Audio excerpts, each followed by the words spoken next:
Good morning मंडळी, कशा आहात तुम्ही? काल होता संडे, पण माझं तेच रुटीन. ऑफिसला संडेला सुट्टी नसते. सकाळी सुट्टी झाल्यावर ऑफिसमधून नाश्ता करायला गेलो. नाश्ता करून घरी निघालो. घरी पोचता माहिती पडलं मला सोडून सर्व फिरायला गेले होते. घरी आल्याला झोपून गेलो. उठल्यावर पाहिलं 6 वाजले होते. चहा प्यायची इच्छा झाली. दूध आणलं, स्वतःच चहा मांडला. मग मला विचार आला, रात्रीच्या जेवणाचा जुगाड काय?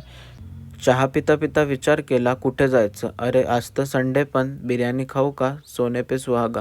झटपट आंघोळ केली, रेडी झालो. मित्राला फोन केला, तू फ्री आहे का? तो बोलला हो.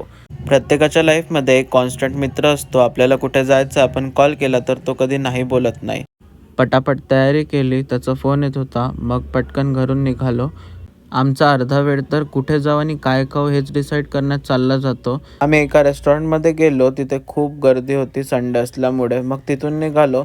फायनली एका रेस्टॉरंटमध्ये जाऊन जेवण केलं. खूप दिवसानंतर मी बाहेर जेवण करायला गेलो होतो. त्याचं नेहमीचं ठरलेलं, जेवण झाल्यावर तो नेहमी मला कुल्फी चारतो.